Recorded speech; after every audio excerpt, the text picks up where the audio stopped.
नमस्कार, मैं हूं डॉक्टर सिद्धार्थ गुप्ता। स्वागत करता हूं एक बार अपने चैनल ऑर्थो डॉक्टर इंडिया में। मेरे साथ आज जो सेलिब्रिटीज कहूं, गुरुजी कहूं, मौजूद हैं, उनको किसी भी तरह के इंट्रोडक्शन की आवश्यकता नहीं है, क्योंकि वो अपने आप में फिटनेस के गुरु, फिटनेस के भगवान आप उन्हें कह सकते हैं। श्री भूपेंद्र सर जी, नमस्कार। नमस्कार जी सर। जैसे महाभारत में द्रोणाचार्य थे, उन्होंने अर्जुन को तीर कमान चलाना सिखाया था, पांडवों को सिखाया था, कौरवों को सिखाया था। ऐसे ना जाने कितने अर्जुन ये बना चुके हैं अपने ज्ञान से, और कितने ही लोग इनसे वेट लिफ्टिंग सीख के, इनसे फिटनेस ट्रेनिंग लेकर अपना करियर बना चुके हैं, अपने करियर में एक नए मुकाम पर पहुंच चुके हैं। इनके ऐसे ही एक शिष्य भी मेरे साथ मौजूद हैं, मिस्टर रितेश डोगरा जी, जिन्होंने अभी अभी ओलंपिया गोल्ड मेडलिस्ट जीता है ऑरलैंडो में 10 डेज बिफोर ही जीता है। और बिल्कुल मैं इनका शुक्रगुजार भी हूं कि ये हमारे साथ यहाँ पर जुड़े हैं। Thank you so much. तो मेरे पास बहुत सारे क्वेश्चंस आते रहते थे, बहुत सारे जो है सवाल आते रहते थे फिटनेस ट्रेनिंग पे कि सर ट्रेनिंग कैसे करें, कितने टाइम करें, और what is the right type of training that we should do. तो इस तरह के सवालों को आंसर करने के लिए यदि मैं रिसर्च करने बैठता तो शायद मैं उतना सटीक रिसर्च नहीं कर पाता। तो मैंने सोचा कि इसका जो एनसाइक्लोपीडिया है, इसके जो वॉकिंग एनसाइक्लोपीडिया है, उन्हीं से बात क्यों ना की जाए। हम झटके से वजन उठाते हैं, ऐसे ऐसे नहीं उठता ना, तो ये सोचते हैं इज्जत का सवाल है। भाई मैंने 10 का डंबल उठाया, वो नहीं उठ रहा, तो बड़े सारे लोग देख रहे हैं, तो मैं क्या करता हूँ, झटका मार के उठाऊंगा कि यार मेरी बेइज्जती ना हो जाए। अंडरस्टैंड? बट जब भी आप वेट उठाएं, जब भी आप उसको ठीक एंगल में उठाएं, never relax your muscle during the set, always relax your muscle after this. आप क्या करते हैं, यहां से हैवी उठा लिया, फिर यहां ले आए, मसल रिलैक्स हो गया, फिर आप ले आए, फिर आप, अब जब आप रेड लाइट पे गाड़ी खड़ी है तो अगर लंबे टाइम के लिए है फिर तो आप उसको बंद करो। अगर एवरी सेकंड आप सेल्फ मार रहे हो तो ज्यादा पेट्रोल खींचेगी ना। ठीक बात है। अंडरस्टैंड? राइट। और फिर आप झटके मार मार के वजन उठा रहे हो, that keep tense to your muscle during the set, not after the set. What you are doing, आप बाद में मेरे को देखते हो, अपने को देखते हो ऐसे, लेकिन जब सेट के अंदर आप रिलैक्स कर रहे हो बार बार उसको, never relax your muscle during the set, और एग्जैक्ट पोजीशन में करना जरूरी है। मैं अभी एक एग्जांपल भी दे देता हूँ, रितेश पे देता हूँ, आपको बहुत नॉलेज वाली चीज है। राइट। सपोज अब मैं इसको देखो, 1 2 3 4 5 थप्पड़ मारे, एक मारा, उसका असर है क्योंकि वो राइट जगह पे पड़ा है। So each and every rep will pay you, right, if you go to the right position. If you are not on right position, वो सारे हवा में जा रहे हैं, और जब हवा में जा रहे हैं आपकी ट्रेनिंग खराब जा रही है, आपके पैसे खराब जा रहे हैं। थोड़े दिन बाद आप बोलते हो मुझे फर्क नहीं आ रहा, मेरे को कोई फर्क नहीं पड़ रहा सर, ये भी कुछ हो रहा है, मेरे को कुछ और, आप जिम छोड़ जाते हैं, फिर बोले मैंने बड़ा जिम किया है, फिर वो एग्जांपल देते हो मैं भी जिम करता था यार, हमारे को तो कुछ फर्क नहीं पड़ा। अच्छा, तो सर जैसे कई बार लोगों के मन, मेरा आंसर लंबा तो नहीं हो गया? नहीं सर, बिल्कुल भी नहीं। आप ये काट मत देना। नहीं सर, मैं लॉजिक से बात करता हूँ। हाँ सर, जैसे कई लोग कहते हैं कि भी हम वर्किंग है, व्हाइट कॉलर जॉब में है, सॉफ्टवेयर इंजीनियर है, कुछ है, तो उनको पास प्रॉपर टाइम नहीं होता वर्कआउट करने का। What is the right time to workout, morning, afternoon, evening, किस तरह का? इन दिस वर्ल्ड, आज की जिंदगी में जो टेंस वर्ल्ड चल रहा है, any time when you are free by mind, either it is 12 o'clock in the night, 2 o'clock in the night, or 2 o'clock in the afternoon, that is the right time. जब दिमाग में कुछ और नहीं चल रहा, वही राइट टाइम है। पहले बोलते थे सुबह सैर करो, शाम को सैर। आज के जो कंपटीशन की दुनिया चल रही है, आप दौड़ में शामिल हो रखा है एवरीबॉडी। अगर किसी के पास कोई एम नहीं है ना दौड़ का, तो वो मोबाइल की दौड़ में लगा हुआ है कि मुझे गाली किसने दी उसको जवाब देना है, उसने बड़ी गाली दी मैं उससे बड़ी दूंगा। फिर रात को उठ के देखता है मैंने उसको बड़ी गाली दी, उसने बाद में तो नहीं दी, नींद में भी। और सुबह उठ के पहले भगवान का नाम लेते थे। मेरी मॉम बोलती थी सुबह उठ के ऐसे हाथ करने हैं, हाथों को चूमना है कि अच्छा दिन गुजरे। आजकल लेके पहले मोबाइल देखते हैं लोग, कि कोई बैड मैसेज, कोई अच्छा मैसेज, उसको पहले आंसर देना है। बिल्कुल। अंडरस्टैंड? मैं मोबाइल को बुरा नहीं कह रहा, लेकिन मैं ये कह रहा हूँ कि आपकी दिनचर्या अगर कुछ भी है, बहुत बिजी है, तो कोई भी टाइम आपको सेव करके आप 25 से 30 मिनट देखो। What is workout? What is workout? Suppose आपने एक कार खरीदी, आपके पास कौन सी गाड़ी है? i20 i20। कितने की आई? 8-9 लाख, 10 लाख की। यस 10 लाख की आपने गाड़ी ले ली शोरूम से। जी। अब आप उसको चलाना चाहते हो रोड पे, और आपका घर है 30-40 किलोमीटर। उन्होंने आपको 1 लीटर पेट्रोल दिया, आप फिर पेट्रोल पंप पे जाएंगे। अंडरस्टैंड? 10 लाख की गाड़ी 2 लीटर पेट्रोल डलवाएंगे तो 200 रुपए का है। तो 10 लाख की गाड़ी तब चलेगी जब 200 रुपए का तेल डल जाएगा। उस 10 लाख की गाड़ी की वैल्यू लोहा है, लोहा है खड़ा, वो नहीं चलेगी जब तक आप पेट्रोल नहीं डलवाएंगे। इतनी बड़ी बॉडी है, 70-60 साल की उम्र जीना है, आपने 24 आवर्स में 40 मिनट्स अपने आप को नहीं दिया तो आपकी जिंदगी नहीं चलेगी। That's why people are sick. नहीं सर कोई बात नहीं sir, thank you so much. हमें और भी बहुत सारी चीज़ों के, बहुत सारे जीवन के एस्पेक्ट इससे समझने को मिलते हैं सर। दूसरा, जैसे वर्कआउट जब हम शुरू करते हैं तो कई जैसे यंग लोग आते हैं मेरे पास 14-15 साल की उम्र में, 16 साल की उम्र में, वो कहते हैं कि सर हमारी क्या हाइट छोटी रह जाएगी? ये बहुत बड़ी कहावत पहले थी। हाँ। मेरे पेरेंट्स भी बोलते थे, मेरी मम्मी बोलती थी मेरे डैडी को, because my father was a wrestler, तो मैं उनके साथ अखाड़े में जाता था। तो मेरी जो दादी जी भी बोलती, एनू ना ले जा, इसको मत ले जा, पंजाबी भी बोलते थे गिट्ठा रह जाएगा। It is all about genetics, you know that, right? Have you seen Australians? Yes, they are also, yes sir, Australian girls also squatting. Squat is the only reason और only exercise, squatting is the only exercise जिसको हम बोलते हैं बैठक नहीं लगानी, गिट्ठे रह जाओगे। Squat is the only exercise जो आपकी पूरी बॉडी को रिचार्ज कर देती है, दिमाग से लेकर, कान से लेकर, शोल्डर से लेकर, बैक से लेकर, लेग से लेकर, सब ऐसे खून दौड़ता है नसों में, जो नसें बंद भी होना वो भी खोल के रख देता है, वो भी खोल। मेरे पास सारे यंगस्टर्स हैं 20-22 साल के, they are squirting 230 kg, 40 kg। मेरा एक बच्चा भी ऑस्ट्रेलिया में है, वो उसका फादर पुलिस में था, क्राइम ब्रांच में, ACP। उन्होंने बोला यार मेरे बच्चे कितने रह जाए, मैंने 15 साल में उनको कंपटीशन लड़ा दिया, एंड ही 6 फीटर। जिनको मैंने फिजिकल एक्टिविटी कराई है, physically, what is physical activity? ये एक खाद है। जैसे पौधा उग रहा है, पेड़, खेत आपने देखा है ना, पौधा उग रहा है, तभी हम खाद डालेंगे। खाद पकने के बाद कोई काम नहीं है। बिल्कुल ठीक बात। आज की डेट में हमें शुगर बना है, खाद पकी, खेती पक गई है ना, हम शुगर नहीं खाते, बच्चा खाएगा, बच्चा खाएगा। वो जो खाद है वो बच्चे को देनी है।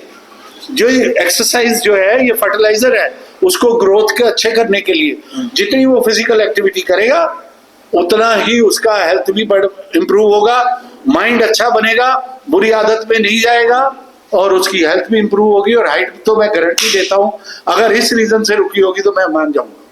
तो हाइट का रिलेशन वर्कआउट से सर के अकॉर्डिंग बिल्कुल भी नहीं सर। क्या increase height, that is only workout, that is only workout. Okay. तो सर जब वर्कआउट लोग शुरू करते हैं तो कई बार लोगों को कंफ्यूजन होता है, सर मैं कार्डियो कितना करूं, वेट कितना करूं। सीधा जाते ही कई बार लोग वेट ट्रेनिंग शुरू कर देते हैं, 3-4 दिन में दर्द हो जाता है, फिर घर बैठ जाते हैं कि ये तो बहुत खराब चीज है, वेट ट्रेनिंग नहीं करनी। फिर कुछ लोग कहते हैं नहीं नहीं आप कार्डियो करो। in the gym. I give you example. Whenever, दर्शकों के लिए बोल रहा हूँ, whenever जब आप किसी के घर जाते हो, मैं आपके घर आया, हाँ, बाहर खड़ा हूँ, तो पहला एटिकेट्स क्या है? Ring the bell. Ring the bell. बिल्कुल। To inform you कि सर मैं आपके घर अंदर आ सकता हूँ। यही मैं बोलता हूँ, warm up is like that, to ring the bell of your body. Suppose you are going to lift 1 hour 100 kg, 120 kg, 130 kg, but you are not informing your muscles. बिल्कुल। That means you are enemy. सोए को थप्पड़ मारो और एक कह के मारो, अलर्ट हो जाएगा बंदा। सोए को मारोगे तो गाली गलोच हो जाएगी। आप सोए सोए आदमी को वेट उठाने को मजबूर कर रहे हो, तो वो इंजरी तो होगी होगी होगी बट ब्लड सर्कुलेशन नहीं हुआ, बॉडी वार्म अप नहीं हुई, माइंड वार्म अप नहीं हुआ, फील नहीं आया। मैं बच्चों को क्या बोलता हूँ, मेरा वार्म अप घर से शुरू होता है। Okay 5 to 6 minutes, 10 minutes, sit down at your home and bag ready कर लो, सारी किट रेडी हो गई, पानी का बोतल रेडी हो गया, देन फील लाओ, मैं जिम जा रहा हूँ, आज मेरा ये टारगेट है, ये करूंगा। मस्ट फीलिंग लाना। जब तक फील नहीं आएगा, आज मैं जा रहा हूँ, मैं ये करूंगा, गुरुजी मुझे बोलेंगे, गिनती गिनेंगे, मैं उनके सामने ये करूंगा, इतने रैप्स मारूंगा, ये करूंगा, वो करूंगा। Then you complete the target and then you go home, you will feel happy. आप बिना उठाए बैग में आ गए, गीला टॉवल पड़ा है, हाइजीनिक नहीं है, कल वाली टी शर्ट पड़ी है। बहुत सारे लोगों ने क्या, आप ये एक और बात बताता हूँ, कुछ लोगों ने 1-2 टी शर्ट ही रखी हुई हैं, वैसे वर्साचे की टी शर्ट पहनेंगे, बॉस की पहनेंगे, पर जिनके लिए 15, 20, 25 रुपए की टी शर्ट रखी हुई है वही पहन के जानी है, जहाँ के अपने शरीर देखना है और शीशा भी देखना है। तो थोड़े दिन में उससे बोर हो जाते हैं, फिर भी जिम छोड़ देते हैं। Your dress up should be also very good. मेरा ये एक्सपीरियंस है कि बच्चों be mentally strong. My mother became widow when she was 28। Oh sir, understand? तो लाइफ में कभी भी कोई ऐसी मोमेंट्स आ जाती हैं कि जब आपको स्ट्रांग होके फाइट करना पड़ता है, और आप मेंटली स्ट्रांग नहीं है तो आप हार जाते हैं। बिल्कुल। My mother was so strong, she was 8th pass, she was the first lady employ in DTC. यार I am very grateful to you कि आपने मुझे इस लायक समझा, क्योंकि आप मेरे उस पिन पॉइंट को छेड़ रहे हो यूट्यूब में, जो लोग नहीं छेड़ते। आजकल सब क्या चाहते हैं, डिस्प्यूट की बात हो, गाली दें यूट्यूब पे, एजुकेशन की बात नहीं करें। I want to be, I mean discuss on education, health education. बिल्कुल ठीक। We belongs to that field. Sir कई बार आज जैसे लड़कियां भी आजकल काफ़ी अच्छा वर्कआउट करती हैं, तो जो मदर्स होती हैं, ग्रैंड मदर्स होती हैं, वो कहती हैं ये वेट लिफ्टिंग वगैरह जो है या ये वजन वगैरह उठाना लड़कियों का काम नहीं है, लड़कियों का जो बॉडी टाइप है वो मस्कुलर ट्रेनिंग के लिए नहीं बना है। तो क्या इसमें आप जो हमारी दादी नानी है या मदर इन लॉ है, उनको क्या कहना चाहेंगे सर? दे वर लेबोरियस। सुबह फ्रेश होने जंगल में जाते थे, राइट, सारा दिन घर में घास काटती थी, भैंस का दूध निकालते थे, घर का काम करते थे। आज क्या करते हैं बच्चे? नौकरानियां 3-3 रखी हुई हैं। क्या फिजिकल एक्टिविटी है? पहले मुझे बताओ, जहाज चलाना कब अभी आई है ना, 10 साल से फाइटर। राइट। पहले तो कोई जहाज नहीं चला रही थी लड़की, अब तो फाइटर जेट भी चला रही है। अब तो लड़की पायलट होती है और 500 आदमियों की जिंदगी उसके हाथ में होती है। बिल्कुल, जमाना चेंज हो गया है। अगर वो जहाज उड़ा रही है, 500 आदमियों को लेके उड़ रही है, तो मेंटली बहुत स्ट्रांग है और फिजिकली भी स्ट्रांग है। तो उसको फिजिकली और मेंटली स्ट्रांग रहने के लिए ये सब करना ही पड़ेगा। If you are not mentally and physically fit, you can't do it.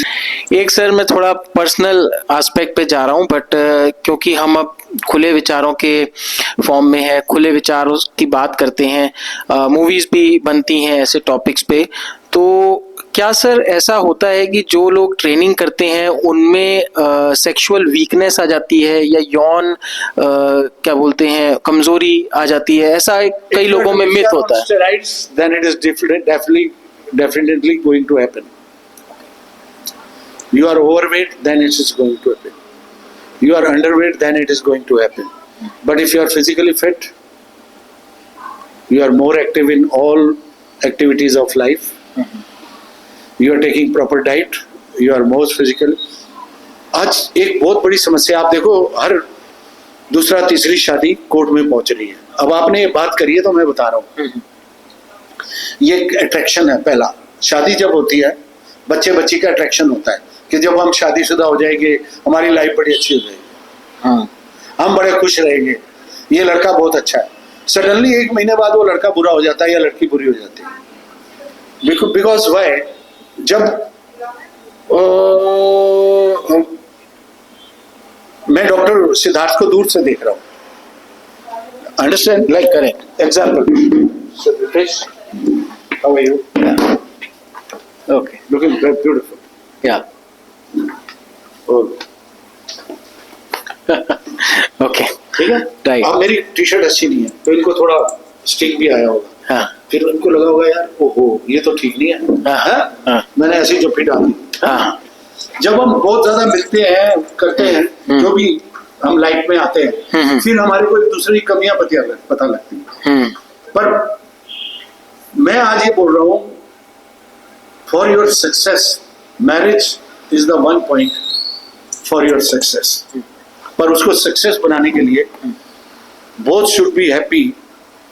आप फिजिकल एक्टिविटी जरूर करो और अच्छा खाना खाओ, इसमें उसका कोई रिलेशन नहीं है, आपको पता है। Right, it is mind game not body. Not body, Thank you, इससे कुछ लेना देना नहीं, इससे कुछ लेना इससे देना। कुछ लेना देना। बिल्कुल। तो सर बहुत सारी हमारी जो मिथ्स हैं वो क्लियर हो गई हैं। एक मैं लास्ट क्वेश्चन के साथ कंक्लूड करना चाहूँगा जो कि सभी जिम में जाने वाले यंगस्टर्स को होती है। स्टार्टिंग में बहुत ज़्यादा क्रेज़ होता है इस चीज़ का कि सर फैट कटर्स ले लें, हम महंगे महंगे प्रोटीन्स ले लें या चिकन विकन खाते रहें सर सारे टाइम, इस तरह की चीज़ें खाते रहें तो ही सर बॉडी बनेगी। फैट बर्नर आपको पता है उसमें कैफीन क्या कुछ high डलता dose है क्या था, और वो लीवर पे कितना इफेक्ट करता है। अब कैफीन सिगरेट में भी है, कैफीन कॉफी में भी है। वो क्यों बोलते हैं 10 कॉफी मत पियो, तब भी कैंसर हो जाएगा। 5 कॉफी मत पियो, नहीं 1 कॉफी पी लो तो आपको 5-7 घंटे तो नींद भूल जाओ, ठीक है। और बच्चे प्री वर्कआउट ले रहे हैं आजकल, लेते हैं प्री वर्कआउट पीने के बाद you are not able to sleep at least 7-8 hours, तभी तो ये रात की बीमारी चल रही है। मेरा प्री वर्कआउट क्या था, मैं आज भी बोलता हूँ, आलू चावल दोपहर को खा लो, शाम को वर्कआउट कर लो। वो एनर्जी वहां से लोड की कार्बोहाइड्रेट्स यहाँ पे है, तो कार्बोहाइड्रेट्स ही ना। बच्चों बहुत सारे बच्चों को ये नहीं पता, वो मेरे जिम से निकल के जूस पीते हैं। कार्बोहाइड्रेट्स क्यों चाहिए before workout, after workout protein चाहिए। दो ही चीजों पे बॉडी खड़ी है, जो मैं बोल रहा हूँ ये मेरी एनर्जी है क्योंकि ज्यादा कार्बोहाइड्रेट्स। इसके बाद जो मैं रिकवर करूंगा वो प्रोटीन से रिकवर करूंगा। आप जूस बाद में पीते हो, वो एनर्जी का सोर्स है, उसको पहले लो।